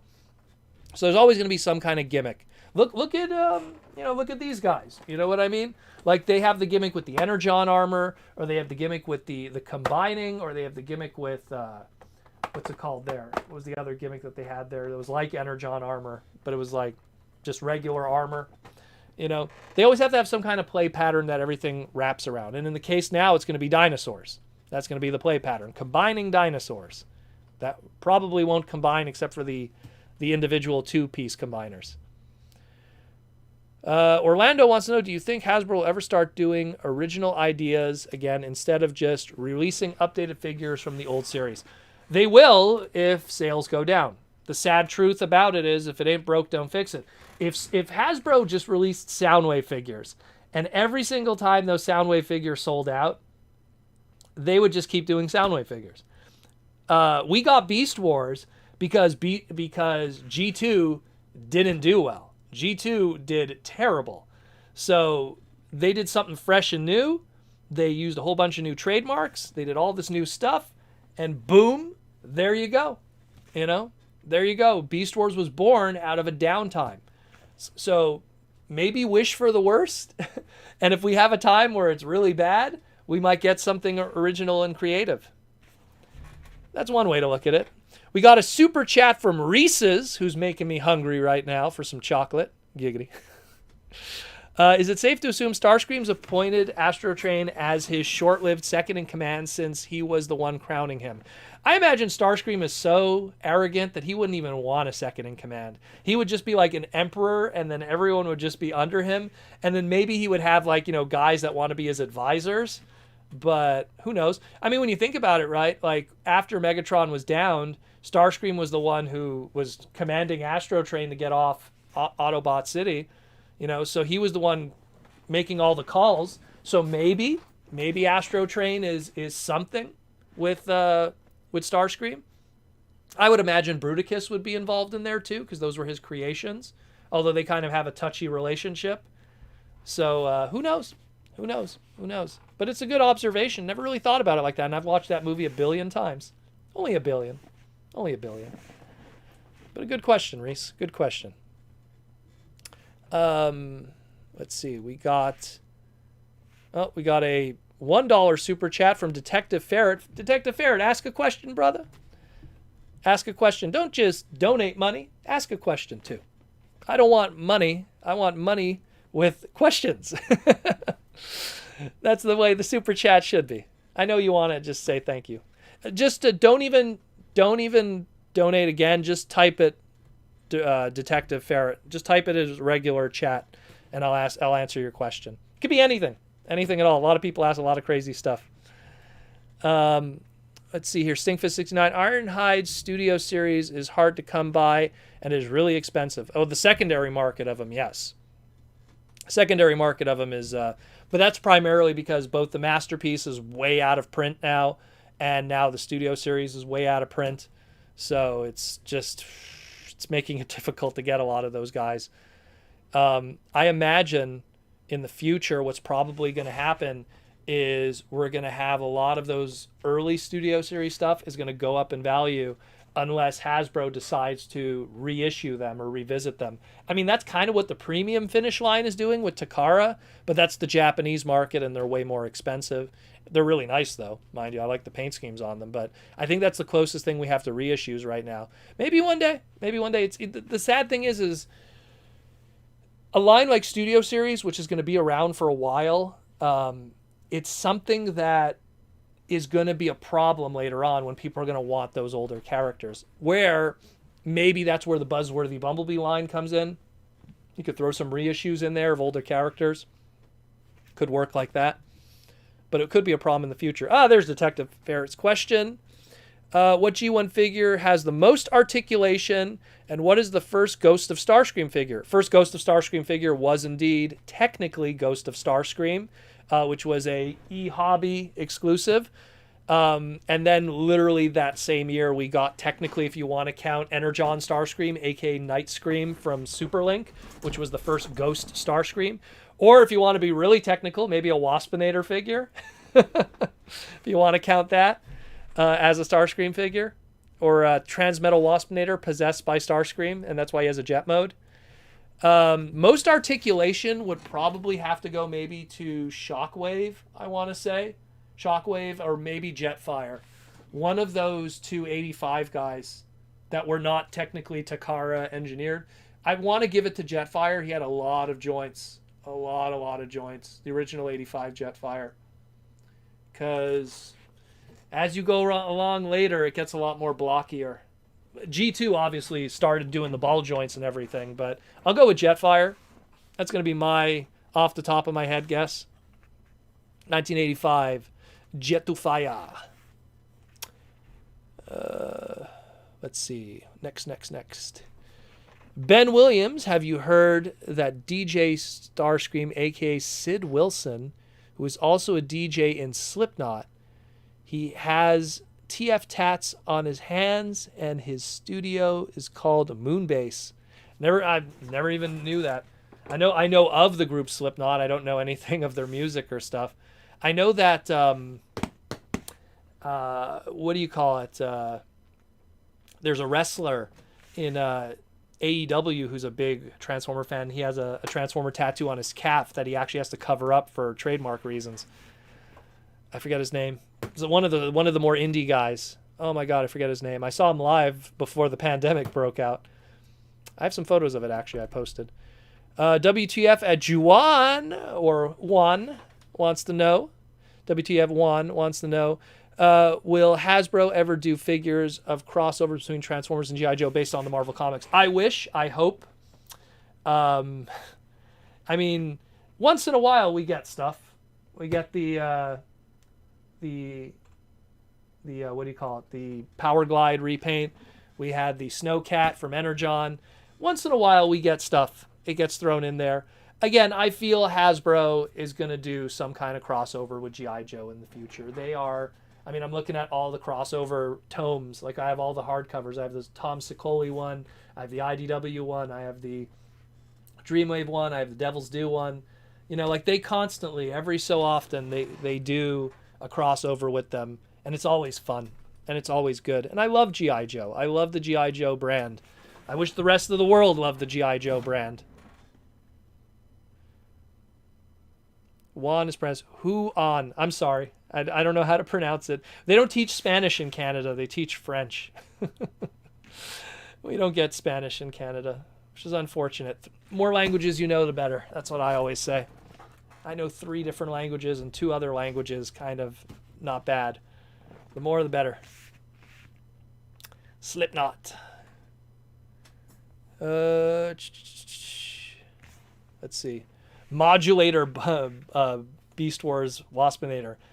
You know what? They did that with, when you think about it, maybe Studio Series Cup is a modulator when you think about it. They had his little gimmick. They need to have a modulator Waspinator that also has like that you could fold him in a way into a brick. Make him a nice little brick. That'd be pretty cool. But yeah. Let's see. Tom Laney says, so with mass shifting, I noticed that in the 86 movie, is there any characters that ride inside the driver's seat like jets? Wasn't Galvatron riding inside Cyclonus before he shot Starscream? Yeah. Oh, no, it's all over the place. Look, G1, when it comes to scale, you just can't. You just can't. You can't. It's all over the place. Like, look, that's why mass shifting was invented as an idea by the fans and then adopted officially into Transformers lore, because we were just trying to make sense of all these crazy things. Look, Astro Train is in his shuttle mode, and then Devastator combines inside him. How big is Astro Train? You know? Think about it. If Grimlock is kicking butt and he's kicking, Unicron's butt, how big is Unicron's butt that Grimlock is making some serious damage? And for him to go, and you see them like pass through the fingers, Scale is all over the place. Mikey, how you doing with the super chat? If I could choose the next Transformers crossover, if you could choose the next Transformers crossover, what would it be?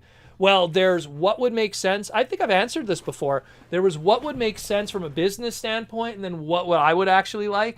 What would make sense from a business standpoint would be Power Rangers, because they have that brand. They could do stuff with that brand, and it writes itself. I did a whole segment about Transformer crossovers, and I literally just gave the whole story for Power Rangers crossovers. You could do a comic book with Boom Studios. It could be like a 3-part series, and it's so easy. Power Rangers would be the easy one. What I would like, Mega Man. I just want Mega Man Transformers, just because it'd be so cool. And in Transformers, in Mega Man, there is Transformer characters. There's like Turbo Man that transforms and Rider Man that transforms. So I would love Mega Man Transformer stuff. I think it would be so cool. But business-wise, I don't think it would do as well as Power Rangers. So Power Rangers is the one that's going to happen. But thank you for the super chat question, Mikey. And you rule. Michael Butcher with the super chat. Will the quality of the new line of Transformers be the same or cheaper quality? Unfortunately, the way things are going, it's probably going to stay the same, if not cheaper. That's kind of the direction we're going. If you're going to want better quality stuff, you got to get better quality items. Like, look, these guys, I recognize that these are going to be made with SABS plastic. Is going to be a little more thinner, a little more simple, and use a lot less parts to make it more affordable for something that is still being the same price of a deluxe class. So we got to get ready for the future. Not to mention with inflation coming, that might actually balance it out a little bit, I would imagine, but don't quote me on that, because we don't know what next year is going to bring. So let's see. We have another one. Where was it? I saw something. A member question. Here we go. Downright Superb Proto. What is the most wanted new figure Hasbro? Oh, wait. What is your most wanted new figure for Hasbro to produce realistically? Realistically, where's Botanica? And she doesn't even need to be an expensive release. Take Botanica, put her in BotBots, and call it a day. Put it in a $2.99 BotBots release and call it a day. Where's Botanica? That's like, look, of all the, like, where's Botanica and where's DevCon? That's it. That's like, let's get to those characters. We have our Alpha Trion now. We have our RC. We have our Unicrons. We have our, we just got to transmutate. Where's our Botanica? When I want to finish those characters. I have all these other characters. Where's my Botanica? Rat Trap is lonely. That's definitely one of them. You know, like the easy answer would be another Rodimus figure, but you know, I want to see some of those characters that never got done. I want to see some, like, you know, Botanica, if they want to be cheap and just have a trademark, do a bot, do some kind of simple plant transformer bot with 4 pieces or whatever. Because you have the shed heads or whatever it's called there, that faction in the bots. Just do it for that. But if you want to go all out and do a Generations, you know, esque kind of Botanica, hey, I'm down for that too. Voyager scale, both modes. Might not sell well, but I'm down for it. It's not a good business decision. Michael Koo says, I think Super 7 will be doing a Botanica. That would be amazing. And then Super 7 would once again get my thumbs up of the cool stuff they make. Let's see. Here's Alice Trapp says, if you were to have your own third-party company, what kind of product would you make? G1 Masterpieces, Legends, or something like that? I would do probably Masterpiece stuff, and I would tackle characters that I feel Hasbro would never do. You know, like I would like when I forget which third-party company it was that did the Target Master Point Blank, like Hasbro Takara is not going to do Point Blank for 10 years minimum, 15 years. You know, so I would do characters that are so long far away. You know, like to do Blur and RC, it's like, why? Like when there was all those Masterpiece Blur and RCs by third-party guys, I didn't buy any of them because I'm like, that's going to happen one day. Blur too, that's going to happen one day. Cup, that's going to happen one day. But Target Master Point Blank, see you in 10 years. Children are going to be born and going to grade school before that happens. So I would do Masterpiece exclusively of those really far off characters. Crazy stuff that just would never happen. Michael Koo wants a Fire Engine Optimus Prime. Hey, Fire Convoy is awesome. He was one of the best Optimus Prime toys ever made. Horned Owl says, I bought the Grimlock plushie from Symbiote Studios as a surprise gift for a friend. He still thinks they're sold out. Yeah, well, I think, Grimlock is sold out, if I remember correctly. You'd have to check with Symbiote Studios, but, I mean, that stuff sells out fast. Their plushes are magnifique, and it's not just because I have a whole bunch of them behind me. It's just because they're really good. They're huge. They're huge. Look at that. Look how big those guys are. Look how big they are. They hate me. I got even more if you look at more to the left. There's all the others. The whole crew chilling over there on the end.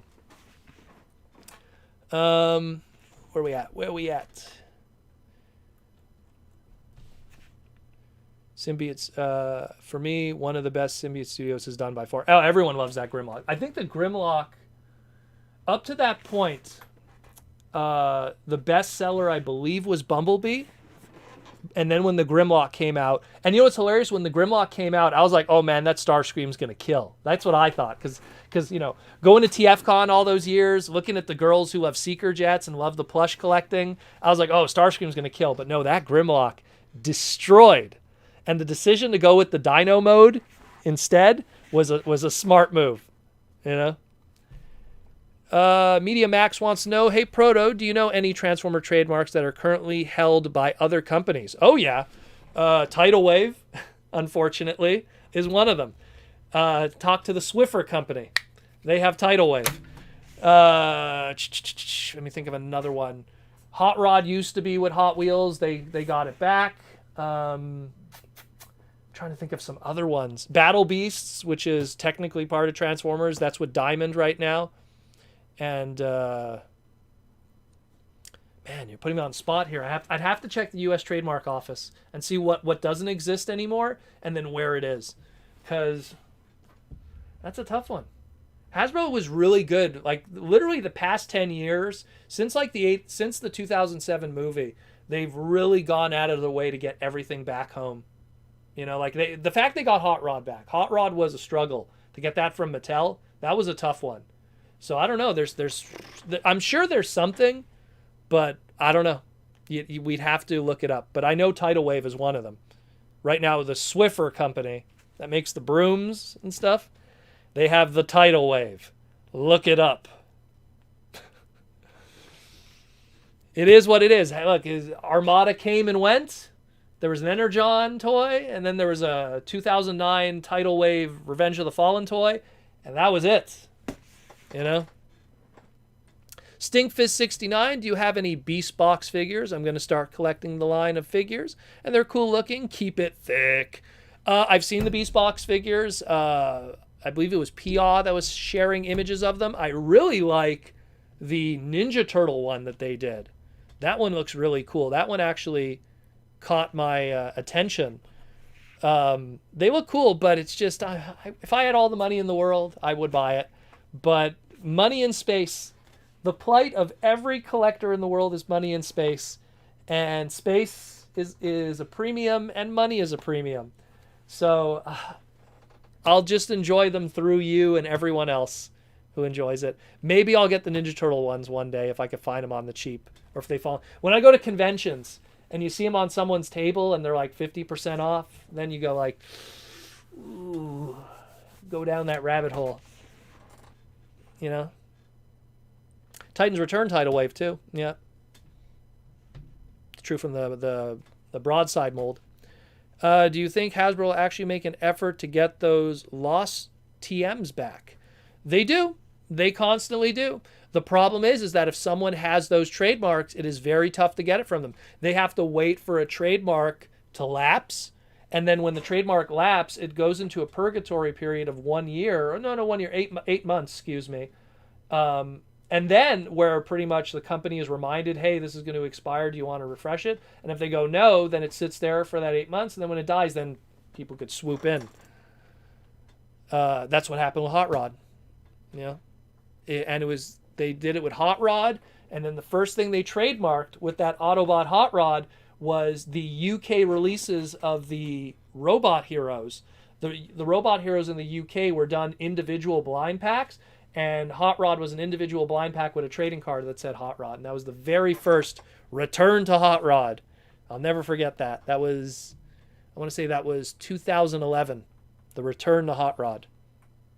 Because then we had like Rodimus Major, Rodimus Minor. You know, we had Rodimus. All kinds of names for Hot Rods for the longest time. Where are we at?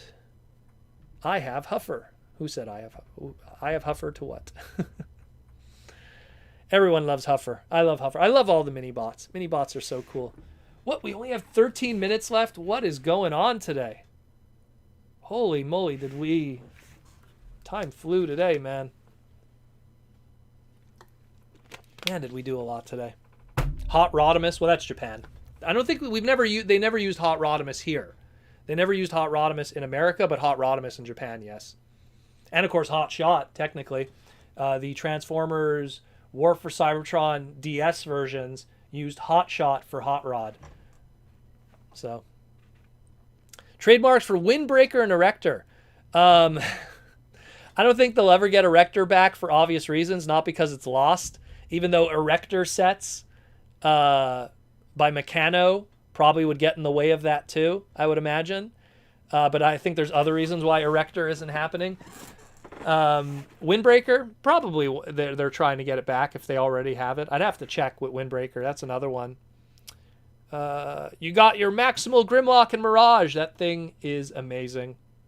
And it's funny because people are getting that Grimlock Mirage set, and they're getting the Sideswipe and Skywarp set, the two like little Beast Wars / G1 mixes, and everyone's excited about the G1 characters, like the Mirage and the Sideswipe, and me, I'm excited about the Beast characters. You know, that Skywarp. Oh, that Skywarp. Out of everything of those four that I just listed, the Skywarp was the one I was the most excited about. We got more super chats from Princeton Phalanx 59. Transformers War for Cybertron Movie Edition leaks. Really? Those things? So I didn't really talk about those because they look fake. I don't think they're real. Just to let you know. Primarily because the toys that are on the inside they took the actual toys, like the stock photo toys, and photoshopped them onto those. So unless Hasbro themselves photoshopped Earthrise toys and then put them into the packaging, I don't know. Doesn't look real to me. Just my take. That's why I didn't talk about it. Would you buy a hot Rod and Mouse repaint of Transmetal Rat Trap? If he doesn't have the flaking, and that's from Lizard Sphere X for the super chat. If he doesn't have the flaking, who am I kidding? Even if he had the flaking chrome, I'd still buy it. And I'd buy 3 of them. Roddy Mouse was actually a Pete Sinclair idea for BotCon that never happened. I remember years ago he showed me it on his iPad. He's like, this is what we're going to be showing at the BotCon 2016 panel. He showed Roddy Mouse, and I was like, why didn't you make that? And he's like, we didn't know. We didn't have confidence in it. And I'm like, I would have bought 3. And then you would have had to allow me to write the bio, because then I'd kill you if you didn't. I got Maximal Skywarp and Pulse Triceric. Oh yeah, it's true. The accessory pack also got released. So much stuff. I can't... Roadbuster, I don't open my Twitter right now. I leave everything closed. When I'm doing my streaming, I focus on you guys. I don't keep anything open. I don't open anything. I don't focus on the news. I just focus on you guys. When the stream is done, I'll check my Twitter and everything. Alice Trap, it's weird that the Rusty movie Optimus Prime used Earthrise molds, but the Siege artwork. Well, you'd have to talk to Marcelo probably. I don't know who did the box art for the Rusty movie Prime. I don't think that was Marcelo though. Marcelo does most of the box art, but I don't think he did that one. I'd have to ask him. He would know that. Marcelo, he was at HasCon, and he's a cool dude. He was at all the past BotCons, but he was at HasCon was the last time I saw him, because he hasn't been to any of the TF cons yet. And he's an awesome guy from Brazil. Pretty cool dude. And we have 10 minutes left, man. What is the War for Cybertron movie leaks thing you have mentioned? Someone showed blurry images of clearly photoshopped. It's the Amazon. It's Amazon Ratchet with movie colors, like the yellow movie colors. And then what was the other one? There was another one too. They took Optimus and did some kind of colors, and they called them movie editions or something. They're fake. They look so fake. It's so fake. Like you could clearly tell that they took, like, they photoshopped the art, not the art, the stock photo art of certain characters and just put them in, which is, if they were real, you would think they'd be like a little different. It's so fake. That's why I didn't look. If it was something I felt was real, I would have talked about it today. I would have talked about it before this morning. Fake as hell. Fake as, I don't want to say the line, but fake as hell. Yeah. Very fake. We got 8 minutes left, people. 8 minutes left in the chat. 8 minutes left for super chats. I'm going to open these guys up. I can't wait for this. This looks so cool. It's like a Ghost Starscream. It really is. It's like a Ghost Starscream, that one. All that clear plastic. Look at that. It's like crystal Starscream. Again, if you could get it for freaking $9 or $7.50 American, could you go wrong? You could spend a lot more, let me tell you. I think this was $50. No, I think this was $50. I remember it being really expensive. If Proto doesn't cover it, I wouldn't take it seriously. Thank you, Michael. I wouldn't say that. Sometimes I don't cover something because I'm late to the boat. Usually I'm out that day. But, yeah. Thank you anyways. Downright superb. Proto, do you think Transformers series will, with peace between the Autobots and Decepticons could work? Yeah, you could be a peace between the Autobots and Decepticons and a new third faction. That's the problem. And then you have this huge story dynamic of Optimus and Megatron being co-leaders and butting heads. And then like in season 2 of that battle against that third faction, you know, Megatron betrays the Autobots and joins that third faction. Then you have a new twist for season. It writes itself. It's so easy, this stuff. You know what I mean? Like there's so many ideas, so much fun that could be had. I don't know. That's how I could see it. Alice Trap says, I'd love a Generation Slipstream. Well, we had one. It was okay. But yeah, I'd like a new one too. Slipstream's a cool character. Scalpers are selling one as Ghost Starscream. Oh, are they now? What, he bought the whole set and then he just took that one out? Since both Amazon 2-packs came out. Will we get another announced soon? I hope so. Amazon's always been pretty bad with distribution. I've had a lot of bad experiences with them, so it's hard to say. They needed that Transformers animated Starscream clones. Stinkfist69, if you had a chance to dress up as a Transformer at a con and ran around transforming, who would you do? Hot Rod. A lot of people asked me to do Hot Rod, but his Hollow Matter avatar from the IDW comics. That's the one that a lot of people always tell me that's the one I should cosplay. That's the one everyone tells me to cosplay. Let's see. But yeah. 5 minutes left in the world. I actually didn't finish all the water today. I'm surprised.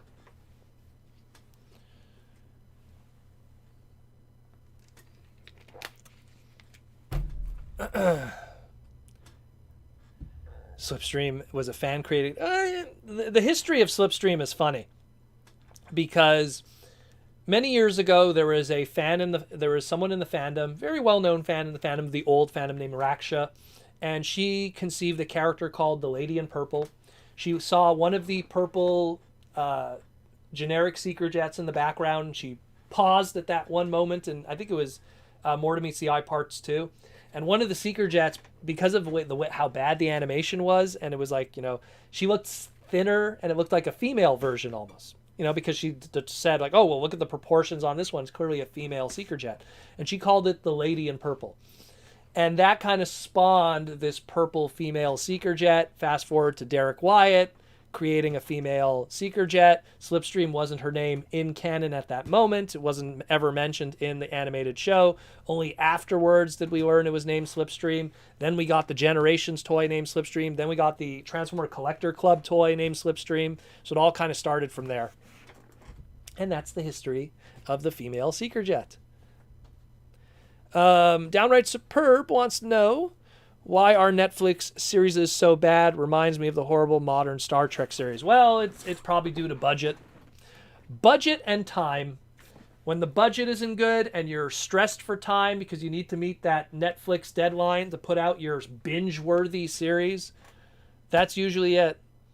You know, I like the idea that you watch one episode of something and then that one episode exists in a vacuum so you could discuss it the whole week around the water cooler, around the forums and everything, speculate what's going to happen next episode. When you throw everything in a binge-worthy format, everything just gets burned through, how do you enjoy that? You just consume it. It's like going to, like, if you go to a buffet, you eat a whole bunch of different things and everything, and at the end of the day, if someone asked you, what did you eat and what do you remember of it? You probably won't remember some of the stuff that you liked or disliked. But if you have that one thing, you could critique it better, enjoy it better, appreciate it better.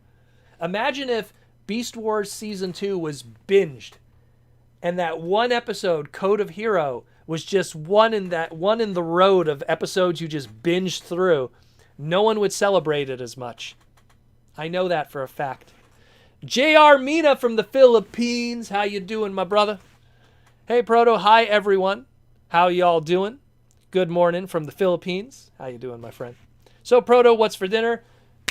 Everyone's gonna give me crap for this because I always have Asian food. I'm having Vietnamese egg rolls for dinner tonight. Vietnamese egg rolls, tofu with noodles, and not real tofu though. I have artificial tofu, and I'd like to have possibly at some point some kind of like maybe a popsicle or something. I haven't had much sugar recently, so get a nice popsicle in me. Giggity. Jeez. But yeah, that's it more or less, my brother. I love it. I love when everyone sees 125 Filipino pesos. Rock on. It's still a blue super chat. Thank you, JR, for all the love and support and being part of the podcast, members and everything like that, my friend. It's always cool to have you around. Always cool to have you around.